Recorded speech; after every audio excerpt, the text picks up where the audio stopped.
Welcome to Movie Life Crisis. Join us as we watch the best movies from 30 years ago. Producer and the director of Fatal Attraction. Suppose I were to offer you $1 million for one night with your wife. A provocative offer. David, I think you want me to do it. An irresistible seduction. You might enjoy it. Don't bet on it. An indecent proposal. It was just sex, not love, just sex. Robert Redford, Demi Moore, Woody Harrelson. Indecent Proposal, rated R. Starts Wednesday, April 7th. Even the freaking trailer sounds like a perfume ad. Indecent Proposal. It's this is no ordinary. That's definitely perfume music. Yeah, that's what I'm saying. Even though I really like that song. Demi Moore said it's sex, not love, just sex. Can they say that in 93 on the TV? It seems like I don't remember that. I don't know. I think you could say sex. You probably could. Yeah. I'm pretty sure. Movie Life Crisis Season 3, Episode 4, Indecent Proposal. Huge movie from 1993, starring some of our favorite actors, Robert Redford and Woody Harrelson, Demi Moore. I like all those people except the first guy. This is such a good movie for someone like you who has an irrational hatred of Robert Redford. I'm excited to hear what you thought of it. I bought the perfume. That's how much I loved it. I purchased Obsession by Indecent Proposal's writer, whatever her name was.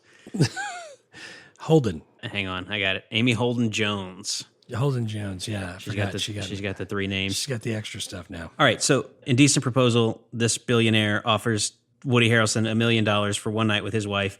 You've been married for a long time. How many years? Let's see, 2010, so 13. 13 years. So my question is, if someone offers you $1 million for one night with your wife, how many nights are you going to ask them to take her for?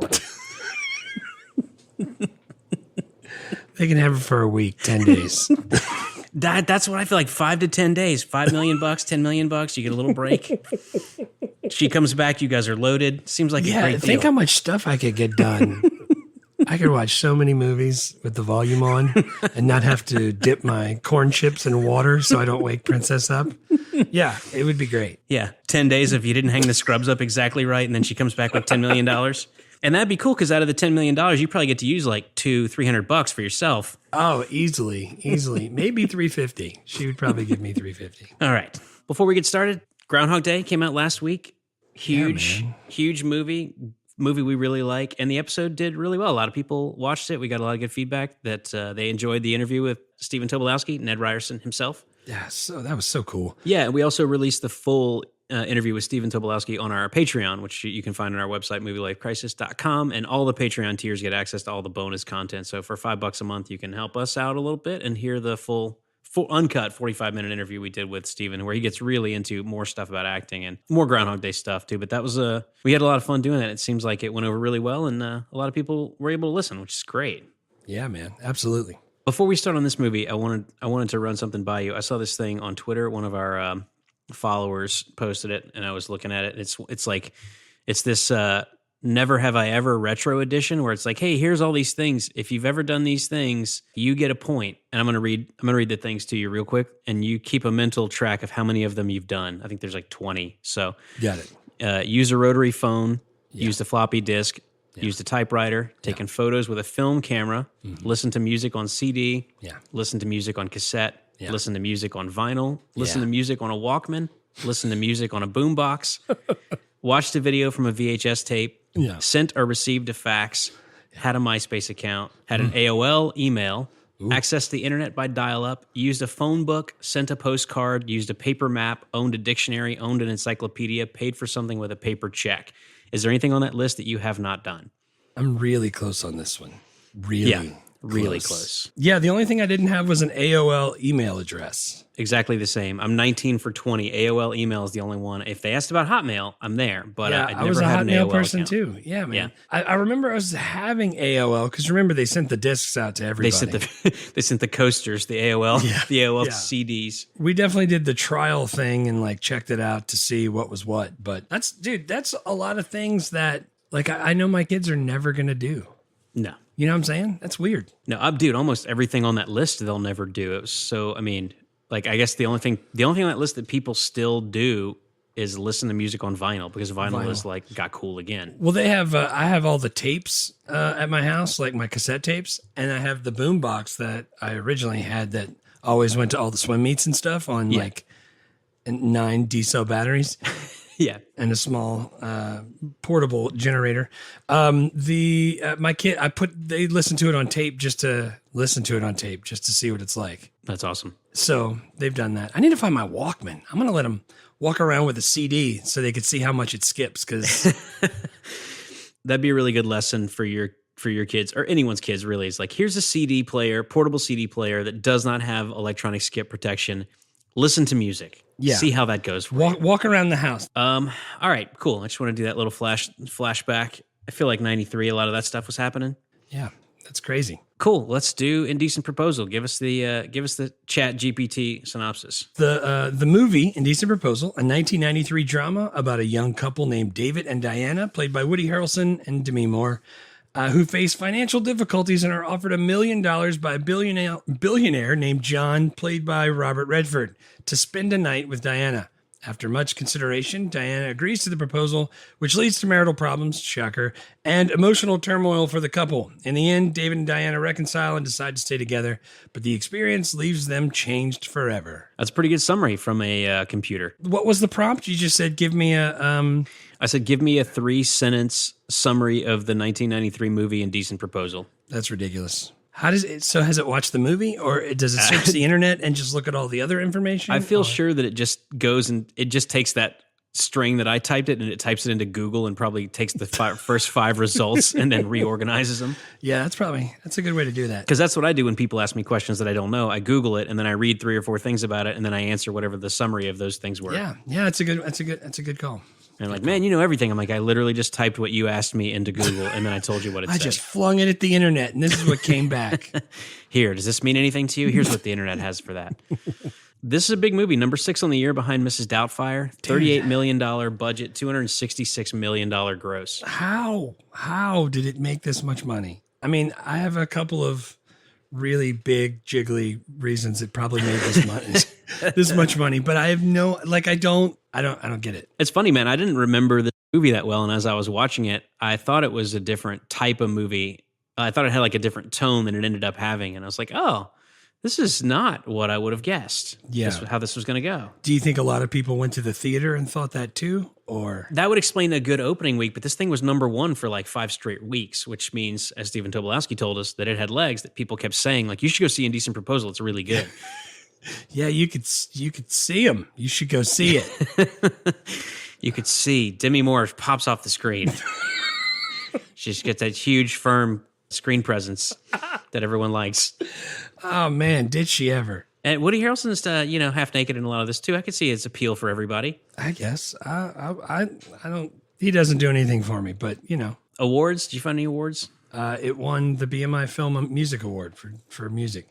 It also got a Golden Raspberry for Worst Supporting Actor, Woody Harrelson, Worst Picture for the director, Worst Screenplay, and it was nominated for Worst Original Song, Worst Actress, Worst Actor, and Worst Director. Oh, man. Critics did not like this movie. I think Woody Harrelson was not bad in this movie. I think that's not fair to give him that Golden Raspberry. Right. People really hated on this movie. I thought it was a lot better than the critical reception and the Rotten Tomatoes reception. I kind of understand why it made so much money, even though it's pretty forgettable, honestly, 30 years later, other than the premise, which is like, oh, this billionaire pays $1 million to sleep with this married woman, and then it messes up their marriage. Right. Like that concept, I feel, I mean, maybe not to people who are younger than us, but if anyone says like, oh yeah, like Indecent Proposal, I feel like there's still... People would know, right. Yeah, people still know what that is, even though no one's going like, yeah, we watch that movie every Christmas, it's amazing. Oh, we're finished hanging up the lights. You want to put on Indecent Proposal? I got our homemade eggnog. Everyone cuddle up under the blankets. We're going to watch Indecent Proposal. No, there's no blankets. It's on the floor in the kitchen. on the linoleum while the kitchen towel's catching on fire. Yeah, what was that? I don't know. Oh, man. I think that's supposed to show how passionate they were. They were like throwing wine bottles at each other and then like just having sex on the kitchen floor while the kitchen catches on fire. It's like, all right. But it wasn't even like, oh, man, we're done. Oh, no, it's on fire. Like they just cut away from that and just Like, did it burn down? Like, then the next scene they show is them like walking through a building from like across the room. And I'm like, oh shit, they're gone there to show that they burned the house down and now they need to move in sooner. Nope, none of that. Not even like. Yeah, we didn't go back to that. Yeah, that was really good. I'm glad we did it right here on the floor, but I need a towel. Can you hand me the one up the, oh no, it's on fire. Like none of that. Sequel spinoffs, none. Actually, there is a to be announced. Paramount Players announced they were going to remake it. Yeah, they announced a reboot in 2018. It's in development at Paramount, but that's 5 years ago. So I kind of feel like that's maybe not happening because that's plenty of time to get this movie stood up again if they wanted to. Well, I checked their the Paramount website. Aaron Wilson is writing it, and it's not scrapped yet. But like, nice. 4 other things in that same chunk of time have already been scrapped. So they might still be working on it. Yeah, so we may get a reboot of this movie at some point in the future because apparently it is still in development at Paramount. Well, and as soon as I saw that, I knew I had to recast it at the end of the podcast. All right. So I got it ready. Good. I'm glad. Do you remember when and where you first saw this movie? I absolutely do. You remember the apartment that I moved into that it was like 4 on the top, 4 on the bottom. It was only eight units. Oh, yeah. Well, 5 of those people would always hang out all the time and like make dinner with each other and kind of pool our resources kind of thing. And the guy downstairs, Rick, that had all those DVDs that he borrowed from Blockbuster. Right. You remember that? Like they would send you a movie in the mail. You could rip it and then you could bring that movie back to Blockbuster and swap it out for one in the store. And as soon as you did that, they would mail the next one. So then you would take that one home and rip it and then bring it back to Blockbuster. Yeah, so it was the early days of DVD. Like Netflix started as people of a certain age don't even know this. Netflix didn't start as digital streaming. It started as they physically mailed you movies and DVDs, you would watch them and then you would mail them back. And Blockbuster did the same thing, only Blockbuster had physical locations. So you could get a Blockbuster DVD mailed to you, take it on your computer, rip the movie off of it, and then go turn it in and get another one. Right. So he had those big CD cases just full of movies. So we would go there and at night he would put a projector on the freaking wall and we would all sit there and watch it. And I can remember it was like 5 of us all sitting in there eating, I want to say like chili or something gross, watching Indecent Proposal. And the whole time I was just like, cool, this is not what I thought. Like I can remember watching it and going, all right, I got it. But yeah, like I wasn't watching it with anybody who I was like, oh yeah, now I'm in the mood for some eggnog and burning down the kitchen. Like burning down the kitchen. I got nothing. So yeah, but that's where I watched it the first time. I don't remember when I watched it the first. I think we rented movies so much. I think by the time I started getting further into high school, my parents, well, it was usually my dad who took me, got less and less invested in what I was actually checking out. He's like, here's the card, here's the money. I'm going to sit here in the car. You go get some stuff. And I was like, ooh, I'm going to rent all kind of things I probably shouldn't be renting. So I think maybe that might have happened because I remember the poster. I remember the cover of this. Yeah, and so I kind of feel like maybe I'm like, a sophomore or a junior in high school. And I went, I'll check that out. I like Woody Harrelson. Demi Moore's kind of hot. Let's get that. Yeah.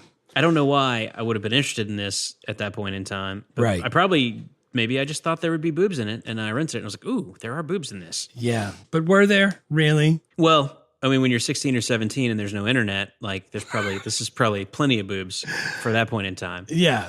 Because you would do, like, in the Star Wars VHS, you would pause on that one scene when the, like, green costume Twilight lady fell down into the Rancor pit, and you could just, if you could catch one frame where her boob came out of her costume. Oh, man. Hang on one second so I can wipe the nerd off of my freaking headphones. What the hell? Like, you knew what kind of person she was, and like that was a Rancor pit. Like, we're total nerds. Yeah, of course. I mean, I think she was a Twilight. She might have been, but I remember she might not have been, but I remember she was green in the Jabba skiff, pleasure skiff, and she definitely fell into the Rancor pit, and her boob popped out, and it wasn't supposed to. Right. But if you paused it on the VHS just right.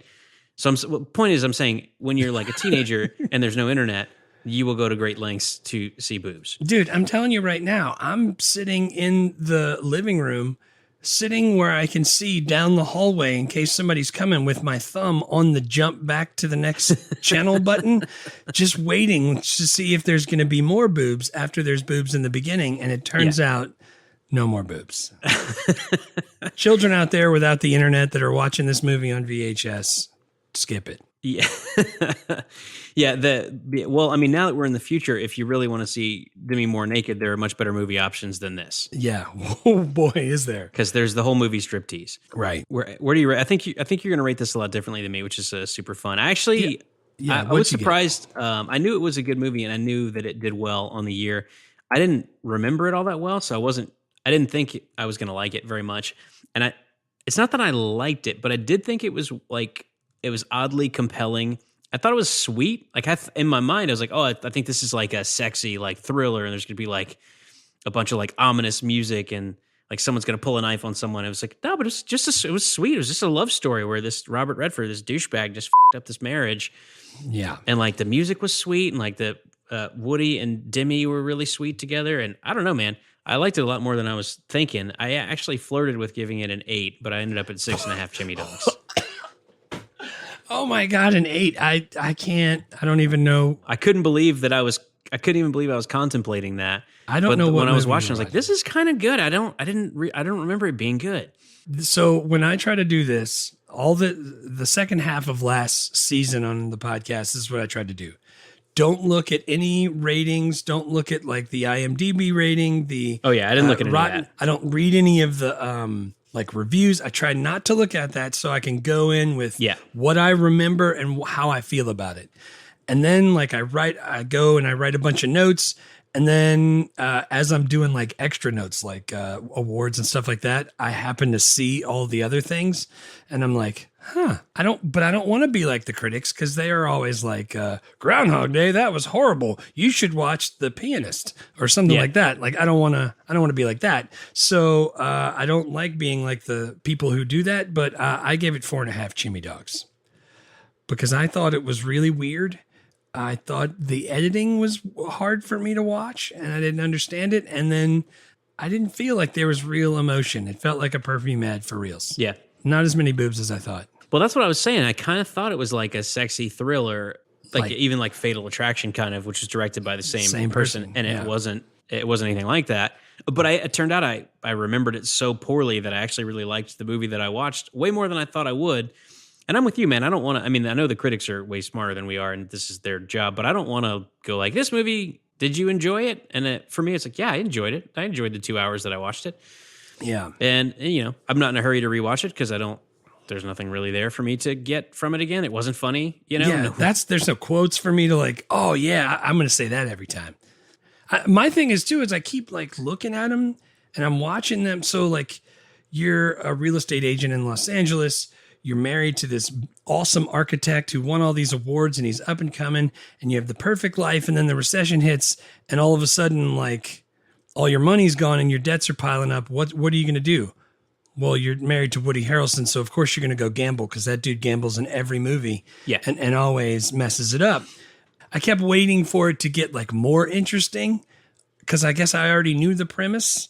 It just didn't get interesting for me. I don't know why. Yeah, I think that part of it is that this movie, I think it really wants to be a character study, which is like, how do these three people react after one of them pays a lot of money to sleep with the married woman that's and a part of the other pair?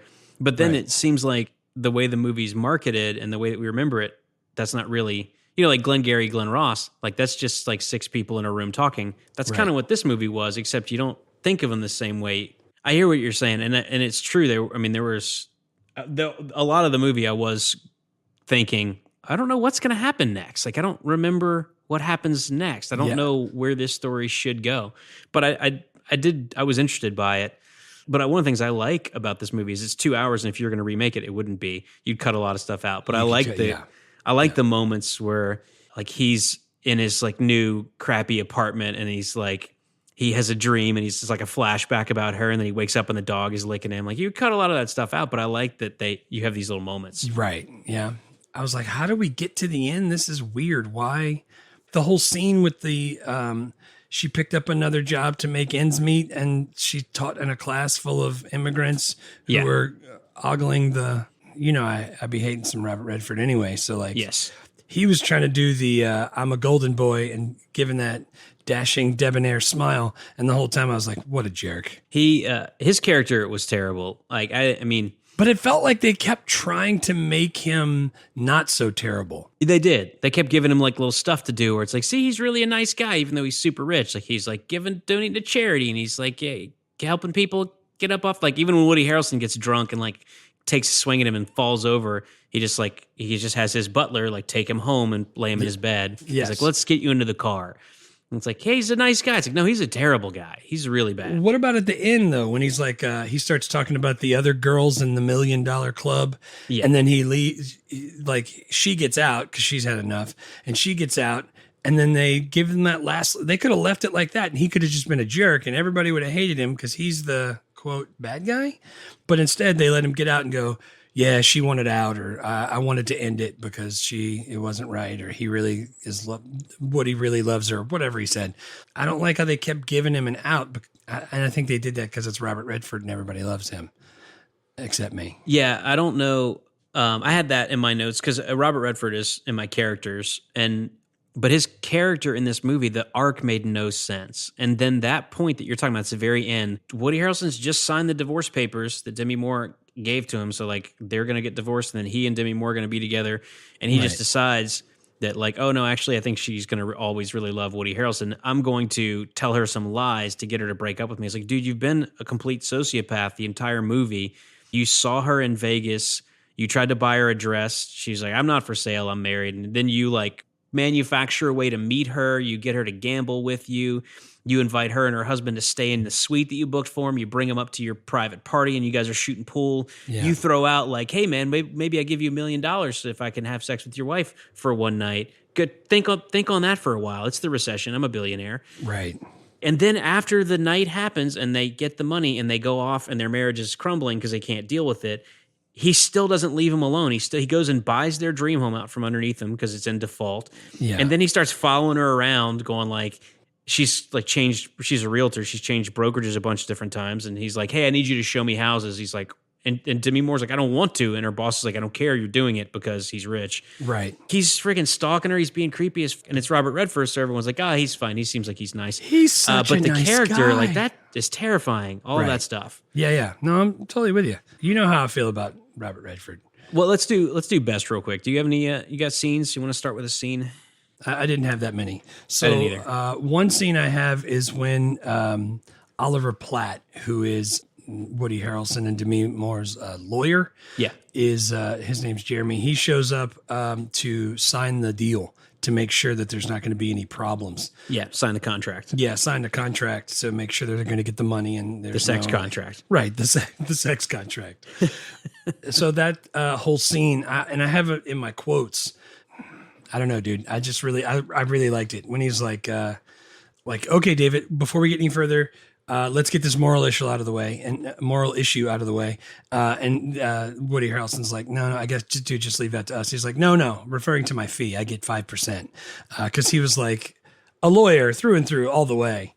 Literally every single one of Oliver Platt. Dude, he's great. Why is he not in more stuff?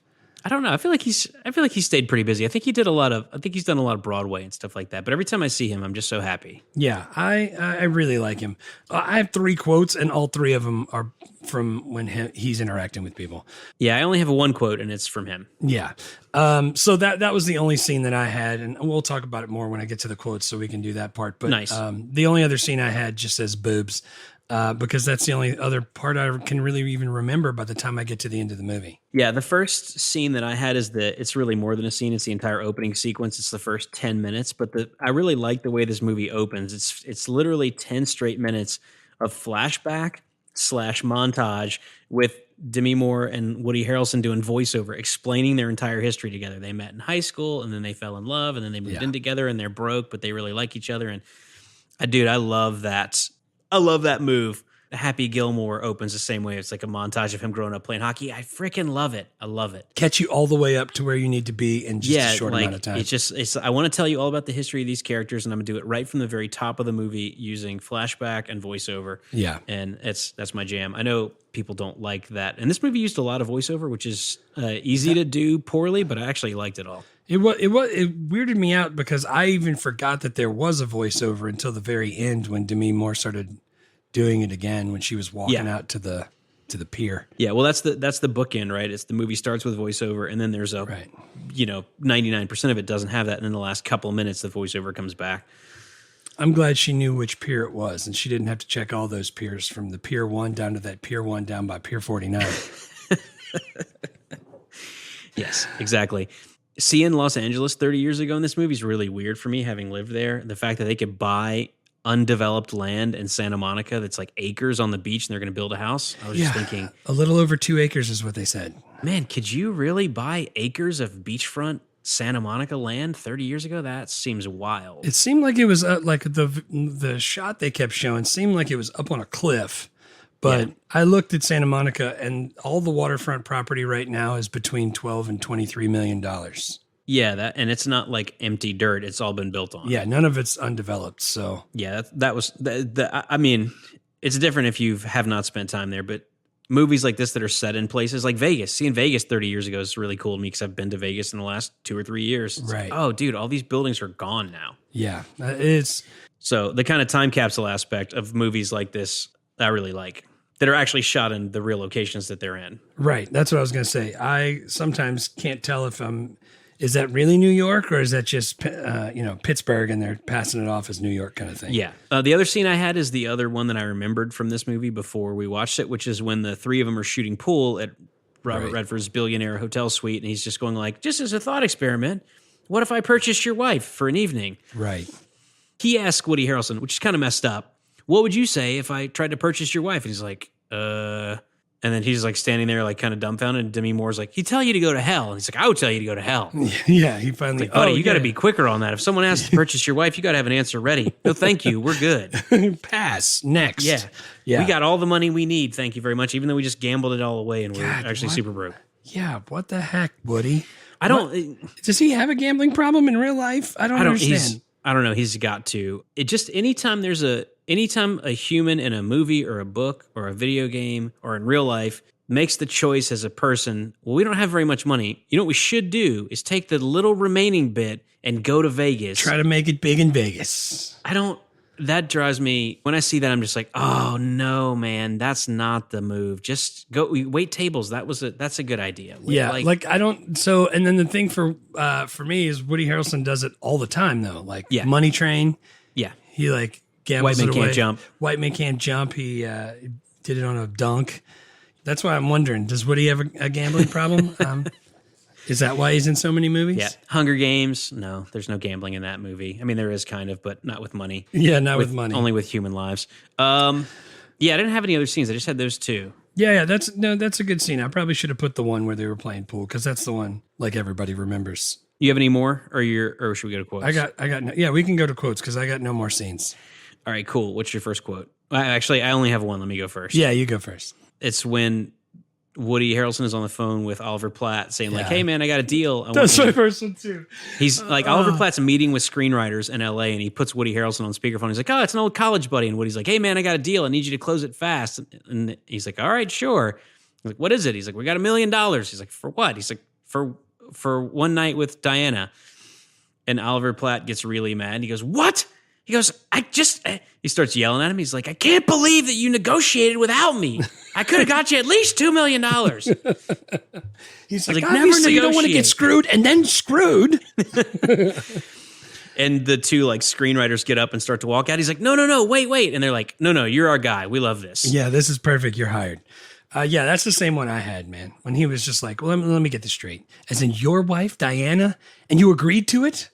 It's like, I don't know what to say. How could you do something like that? How could you negotiate without me? Never negotiate without your lawyer. Never. Not a very quotable movie, but Oliver Platt is a genius. And this is young, skinny Oliver Platt, which is fun. I like all Oliver Platt. I do too. His delivery for most things is awesome.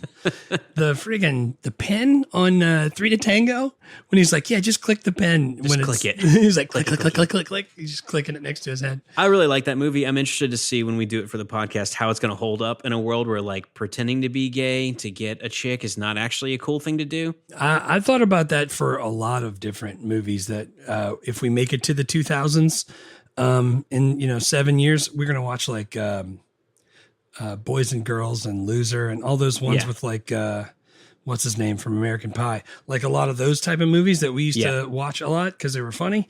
Yeah. I wonder how they're going to hold up if they're still going to be good. I think a lot of those like mid to late 90s, early aughts movies on those lines are not going to hold up. Well, there's like 3 or 4 romantic comedies where the male lead pretends to be gay to get close to the female lead. Yeah. None of those are going to look great when we go and do them 30 years later. A lot of chicks wearing baggy cargo pants. Anywho. I liked baggy cargo pants. I watched 10 Things I Hate About You on the flight back from Costa Rica, and Julia Stiles is wearing baggy cargo pants in that movie, and I friggin' loved it. Yeah, Save the Last Dance, same thing. Yeah, so we don't really have a lot for quotes. You have a couple more quotes, Yeah, right? yeah. I got the one about the 5% fee, and then the one where actually Oliver Platt is sitting with Robert Redford, and he's reading through the contract. Yeah.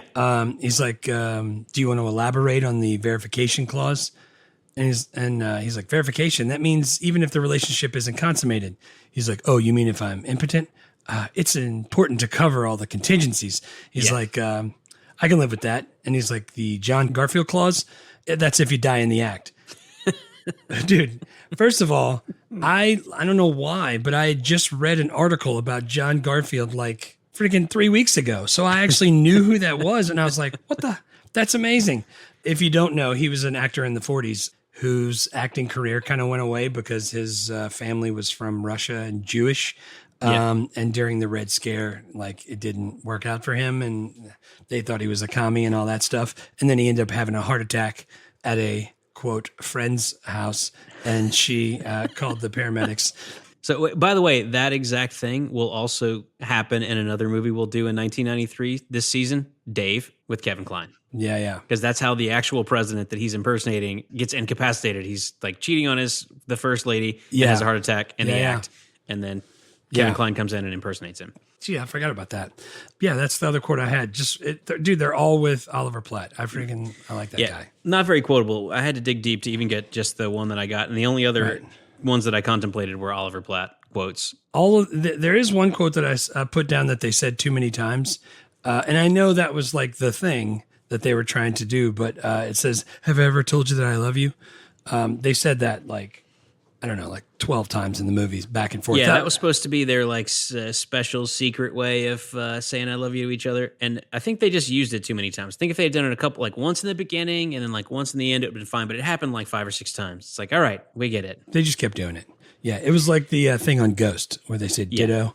And that was their shtick, but I just didn't like it. A little too much. Yeah. Let's do characters. My first one is Demi Moore. I actually think this is a great Demi Moore era. We got her into last year in Few Good Men. She's awesome in that. She's really good in this, even though this movie is maybe a little kind of milquetoast. She's got the great raspy voice. She's super hot. She's really kind of vulnerable in this movie and sweet, but then also sometimes she was kind of a hard ass. She was playing it up for all those things that you said, but for me, it felt like she was like, I've seen Demi Moore act better and Woody Harrelson act better, I think. Yeah, Woody Harrelson for sure, I think, has been better and different. But Woody Harrelson is, like, I got this when we talked about him. He's just a brilliant comedic actor. So when he's in a movie where there's no comedy, it's like, man, you're missing out on a lot of great Woody Harrelson stuff by just having him be like kind of brooding and like melancholy. I think what was happening in this movie is that because it was more character focused, nobody was doing anything really big. Like, I actually liked the performances, but it wasn't like, hey, I'm doing a lot of stuff. It's just like we're just talking as people, and so it's there's not as much stuff going on. I don't know. Yeah, I don't need him to like ham it up. And there's a couple times Woody Harrelson even did that. Like, I don't need him to go over the top. But I don't know, something about it was just the whole time I was just like, I don't really believe that's how I gauge like how good of an acting job they're doing is whether I believe it. I just feel like they're both wearing the same perfume. I totally believed it. The interesting thing is this movie didn't do well with critics, and one of the complaints that more than one critic raised was about how the movie treated women. Yeah. And really? Yeah, that she was just kind of like she was just like a prize. It was kind of like just jerked back and forth between these two guys. Right. And I'm a guy, maybe I shouldn't have a comment on that, but I actually thought that she had agency in this movie. Like, she was the one who said, hey, I'll do the thing with Robert Redford if you want me to. I don't want to, but the first thing or the second thing?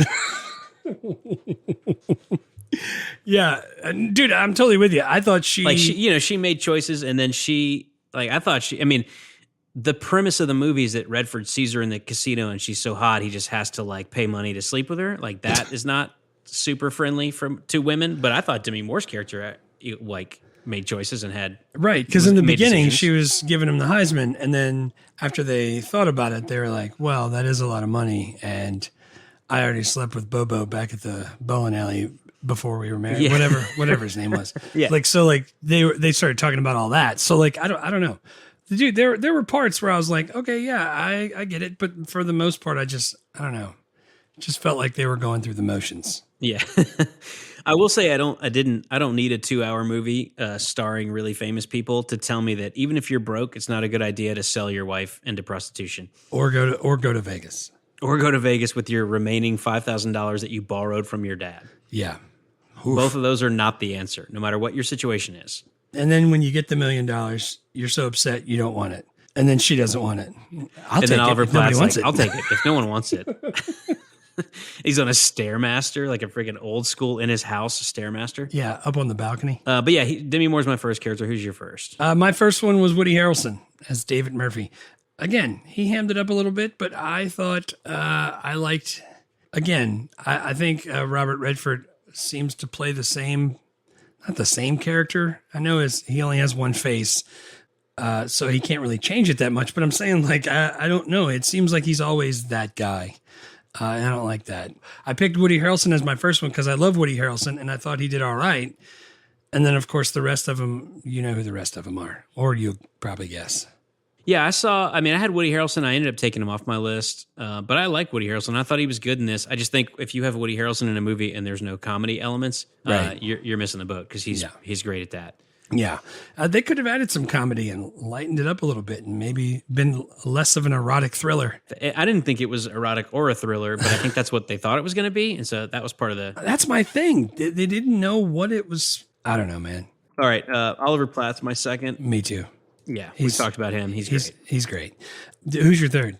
My third is Redford. I went back and course it forth fucking between him is. and Woody Harrelson, but I think like Robert Redford, his character is such a terrible person in this movie. Terrible. And his character arc was really strange because then at the end he's like, oh, well, I'm just going to set you free and then you can go back to Woody Harrelson. And it's like, I'm just going to shed one quiet tear in my Rolls Royce on the side of the freaking highway on the PCH and then go back to my $30 million mansion. Yeah, dry my tears with $50 bills as I roll back to my friggin' mansion with no couch.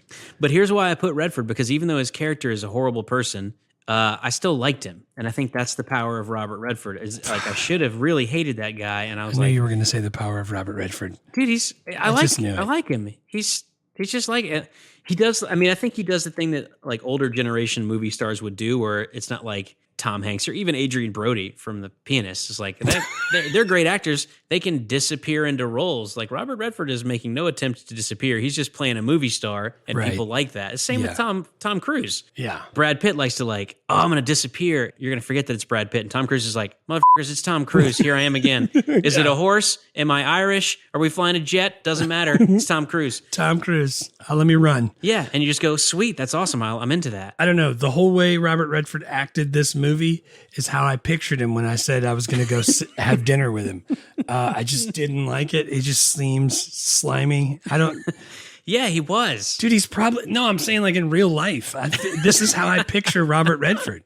Dude, he might be super nice. Robert Redford, come on the podcast. Prove me wrong. Dude, we're never going to get Robert Redford. You keep bashing him. No, maybe he wants to set the record straight. Oh, man. I don't know. I got nothing. I'm just saying Dude, you would be so nice to Robert Redford if he came on the podcast. You'd spend 20 minutes telling him how much you like his work. I would tell him how much I used to love watching The Natural. And ever since then, he's all downhill. Ever since the 80s. Dude, I don't know. Look, I don't know why it is. I have a feeling about Robert Redford. Dude, we've talked about this. I've already said, I'm on record. Daniel Day-Lewis, not a good hang. Anyone who's that anal about their job is not going to be a fun time. Right. No, I'm with you. He's definitely calling charges in pickup basketball. Oh, God. All right, who's your third character? So my third character is Billy Connolly. He was the auctioneer. He was awesome. Selling the zoo animals. He has a fantastic accent, and I just really love Billy Connolly. And He's really funny. And I wasn't going to put Redford. And with how this movie treats women, I couldn't put Demi Moore, so I went with Billy Connolly. Yeah, absolutely. Writer, director, stuff. So Adrian Lin is the director. He's a French guy who's basically famous for directing erotic thriller movies. Like that's his thing. Like 9.5 Weeks, Fatal Attraction, Lolita, Indecent Proposal, Unfaithful. Yeah, if it's not an erotic thriller, like he's not doing it. Yeah, like he's not doing it. He did Flashdance also. He did Flashdance. That's true. But yeah, since Flashdance, since like 1984, he's not done anything that wasn't an erotic thriller. Yeah, there's a lot of that. And I think now when you make that genre movies, they probably all go to stream. Like nobody makes a movie like that theatrically anymore. They all go to streaming, or they're like TV shows, or they're freaking art house movies that are made in other languages. Yeah.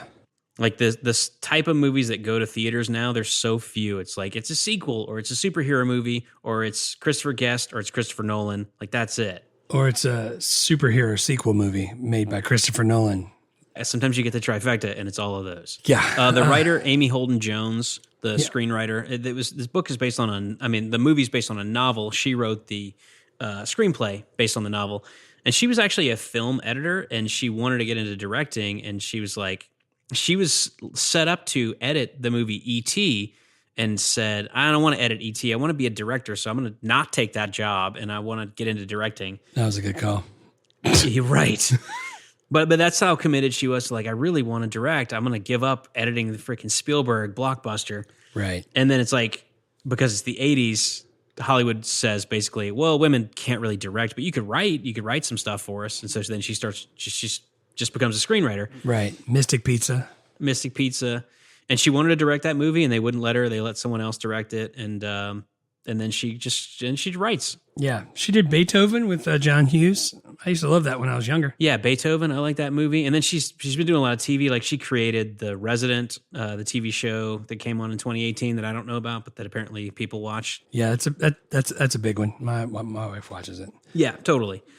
Big network, hour-long drama about hospitals. Not my jam, but people like it, and she's doing that. People love it. You know how like guys wear jerseys when they watch football games? My wife puts her scrubs on when she watches like Grey's Anatomy, and she's like, we just couldn't do it. We couldn't save all of the people this episode. We just couldn't do it. But good try. Yeah, and she wears like the right color based on whoever the character in the show is that she's really after. It's like... Yeah, she wears the green ones because she likes the surgeons. Slice and dice. Dude, one thing I noticed about Amy Holden is I've only seen 1, 2, 3, 4 of her movies that she has written, but they all have architects in them. Nice. I don't know what that's about. She wanted to be an architect. I like the architect part of this, like that particular. I like when their movies develop like character traits that don't have a bearing on the plot. Like Woody Harrelson didn't need to be an architect. He could have been a plumber. He could have been anything, but he was. And it was so important to him that it actually featured kind of heavily in this movie. And I think that's a cool thing. Like if you're creating a character to go like, this guy's super into this thing, and we're going to work that into the right. Movie. I think to make the recession thing part of it work, he had to be something like that. But the fact that he liked taking pictures and taking her on walks and showing her cool architecture, I like that. Yeah. That was awesome. Also, the person who wrote the book was Jack Englehart. Just nice. Figure we should throw that out there. Absolutely. I don't know if he's still alive, but we don't want him getting angry at us. Well, no. If you're going to be a writer, we should talk about it, right? Yeah. Guy wrote a book, and then people read the book, and then someone turned the book into a movie, and the movie made $266 million. We should say something about that. Right. Absolutely. I got nothing more in the writer-director, but I do have some more good if you want to hear it. Yeah, I got one bonus good before you get into yours. Yeah, and that is when Demi Moore's in the casino, Woody Harrelson's gambling away their life savings, and she's just kind of wandering through the shops, and she's carrying with her a paperback copy of The Firm. Oh, nice. Which came out in 1991, and then the movie version of The Firm with Tom Cruise, callback, comes out this year, 1993. Nice. Which I think we're going to do on the podcast. It's one of the biggest movies of the year. Yeah, I was going to say, I think we marked that one down. So the problem is The Firm and The Pelican Brief both came out this year, and both were big movies, and I don't want to do both. So we have to figure out which one we want to do. So do we want Denzel Washington, Julia Roberts, or do we want Tom Cruise? We already did a Tom Cruise courtroom thing, didn't we? Yes, we did. Maybe we'll have to do Pelican Brief. Yeah, we'll have to. So anyway, that TBD. Maybe we can throw it up on Twitter and let the 3 people that follow us on Twitter vote on it. Yeah, it's a runaway. We got 2-1. All right, so what's your bonus good? When they're doing the throwback, the flashback thing, Woody Harrelson's on the boardwalk with her. He's got an LSU hat on backwards. Yeah, I saw that. That was cool. And the last thing is when she's in the thing teaching the immigrants how to speak English, or teaching them about laws and stuff. Another thing about that, did that really have to be in there? Did we talk about that? Like, why do you think they added that?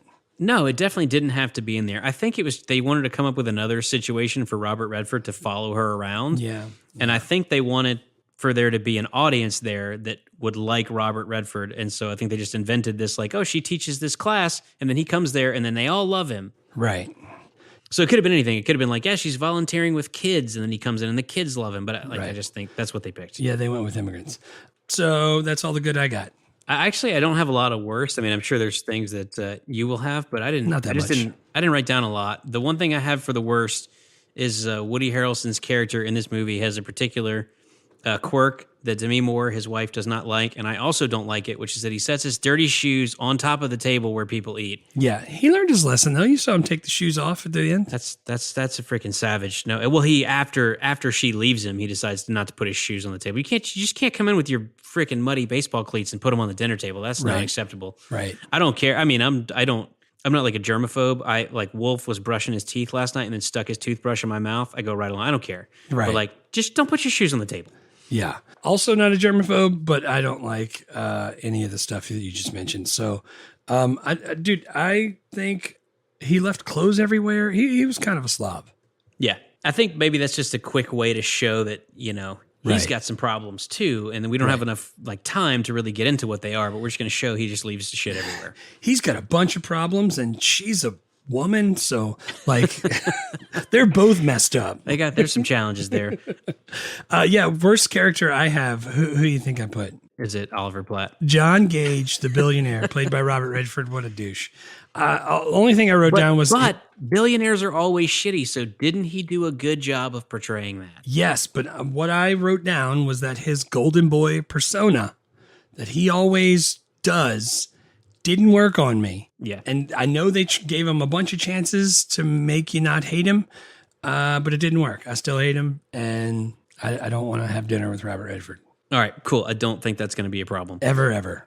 Worst effects? There's no effects in this movie, really. Dude, did you? So there was some weird music when they did remember right after she leaves with him and he gets brought out and he walks back down into the casino and everybody's watching the horse racing on all the like 300 TVs, little tube TVs.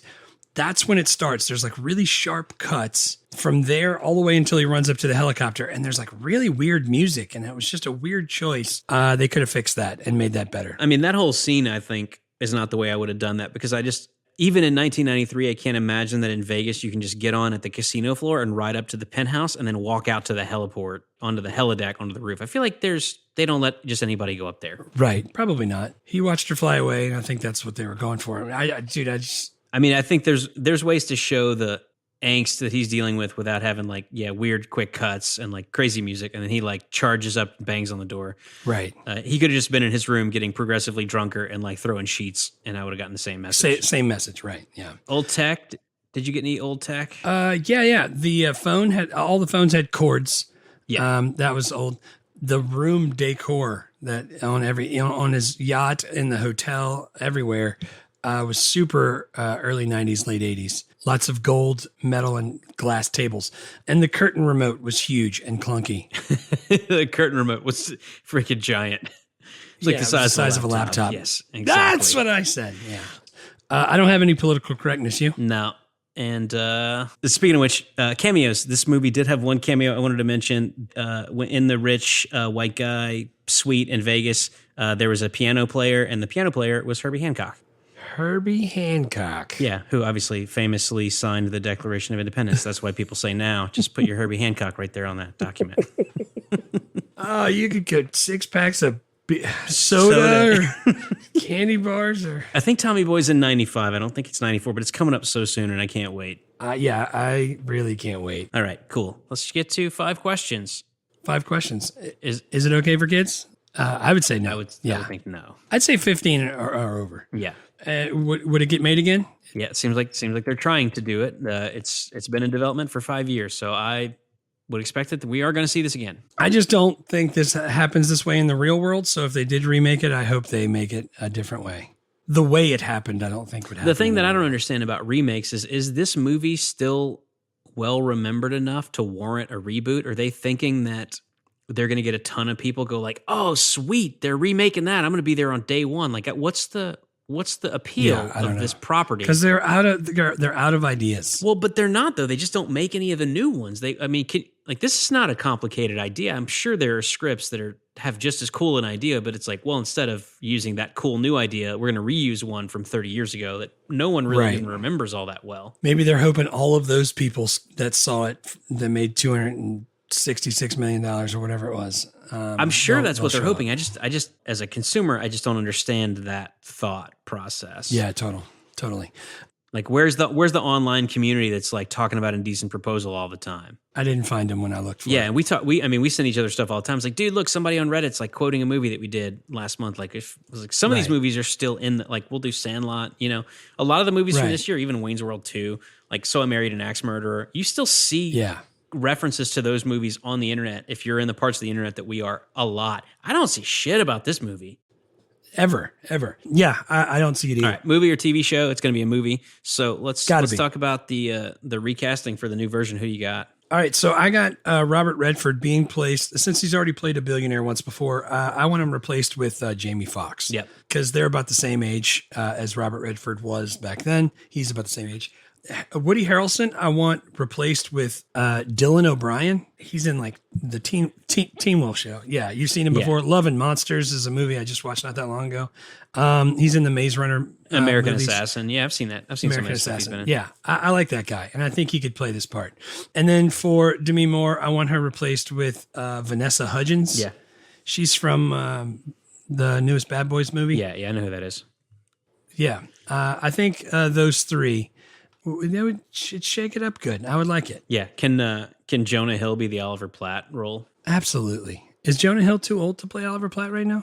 I mean, I think that role could be any age you want. I just think Jonah Hill's funny and can be funny and not a lot of lines. Yeah, he's super funny. Oliver Platt was 33, so I don't know how old Jonah Hill probably would a have little to bit be. older than that. I'm not as prescriptive about the ages as you are. So yeah, that's just how I start, and then I see people that I really like in that part, and that's how I go. Yeah, Jonah Hill's 39. So if this movie had gotten made in 2018, he would have been the perfect age. But now he's he could still do it.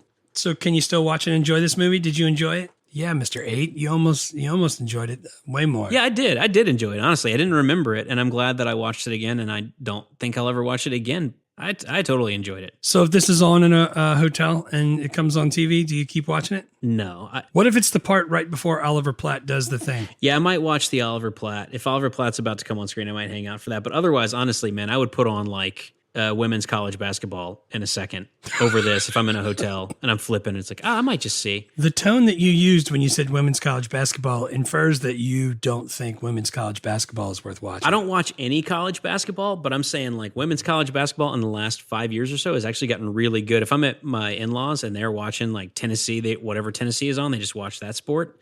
And if it's softball, I'm out. But if it's basketball, I'm like, man, these chicks are awesome. Like this is really entertaining. Yeah, Jake's been going with my mom to the LSU girls games. He loves it. Super fun. I don't think I'll ever watch it again either, but well, it's not for me, but doesn't mean it's not for everybody. That's the 5 questions. Where can you see it? You can see it on HBO Max, where I saw it. Yeah, Amazon Prime if you have a premium subscription. Same with Hulu, but it's like $2.99, $3.99 to rent everywhere else. Nice. You should definitely watch it when the new one comes out so you can compare it to something. You definitely don't have to watch this movie at all. I thought it was better than I remembered it. You thought it was worse than you remembered it. If you're into erotic thrillers that aren't that thrilling and aren't that erotic, yeah, you might want to check it out. It was so thrilling when the rag was on fire while they were being erotic. That's the only part. All right, next episode, Robin Hood, Men in Tights. Oh my God. I'm going to watch that with the kids. You think they can? I think they can watch that. Hey, Blinken. Yeah, man, I'm excited. I haven't seen that movie in so long, and I really like it. I hope it's as funny as I remember it. I think it's going to be just as cheesy and funny as you remember. I just don't know if we're going to have enough time for all the quotes I want to do. Yeah, that might be. It's going to be hard. That might be tough. Cool. Thank you guys so much for listening. Please feel free to leave us a review or a rating wherever you listen, or to go check out our website. Go get on Patreon for bonus content, or to support the show. Patreon. Or join us on Discord if you want to tell us what we got right or wrong about this movie. I got nothing else. You? No. Vaya con Dios. Vaya con Dios. Thanks for listening to Movie Life Crisis. Please subscribe, rate, and review, and remember, don't drive angry.